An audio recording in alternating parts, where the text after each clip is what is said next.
दिल्ली और वॉशिंगटन से लेकर तेहरान और तेल अवीव तक इस समय एक ही सवाल गूंज रहा है।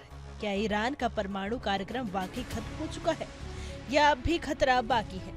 अमेरिकी राष्ट्रपति डोनाल्ड ट्रंप ने इस मुद्दे पर बड़ा बयान देते हुए कहा कि अगर ईरान ने दोबारा परमाणु हथियार बनाने की कोशिश की तो अमेरिका फिर से उस पर हमला करेगा।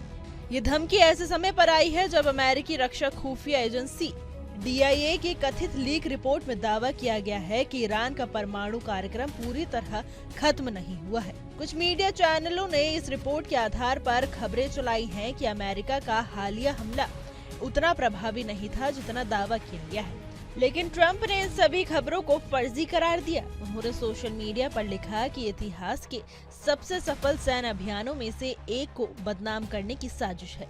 ट्रंप का कहना है कि ईरान के परमाणु ठिकानों को पूरी तरह से तबाह कर दिया गया है और इस ऑपरेशन ने वो काम किया है जो 1945 में हिरोशिमा और नागासाकी पर परमाणु हमलों ने किया था, यानी युद्ध को खत्म करना।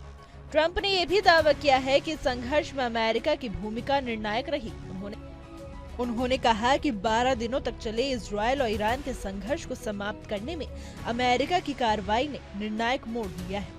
जब ट्रंप से ये पूछा गया कि क्या ईरान दोबारा परमाणु हथियार विकसित करने की कोशिश करेगा, तो उन्होंने जवाब दिया कि ईरान ने नर्क झेला है और अब वो इस राह पर फिर कभी नहीं जा पाएगा।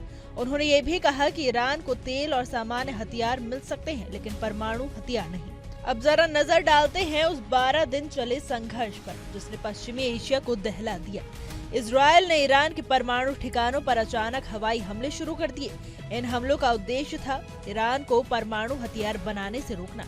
इजरायल ने ईरान के शीर्ष वैज्ञानिकों को भी निशाना बनाने की कोशिश की। ये संघर्ष 12 दिनों तक चला और इस दौरान भारी नुकसान भी हुआ, जान माल दोनों का। ट्रंप के आदेश पर अमेरिका ने भी हस्तक्षेप करते हुए ईरान के फोर्डो, निंताज और इस्फाहान जैसे प्रमुख परमाणु ठिकानों पर हवाई हमले किए।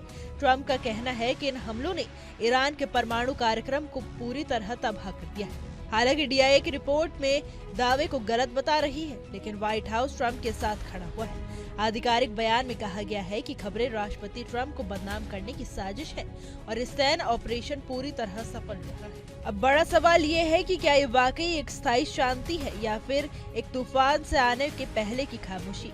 विशेषज्ञों का मानना है कि ईरान रणनीति बदल सकता है, लेकिन परमाणु कार्यक्रम पर पूरी तरह विराम लग गया है। ये कहना अभी जल्दबाजी होगी। हमारी आज की रिपोर्ट में बस इतना ही। कैसा लगा आपको हमारा ये वीडियो, कमेंट करके जरूर बताइएगा।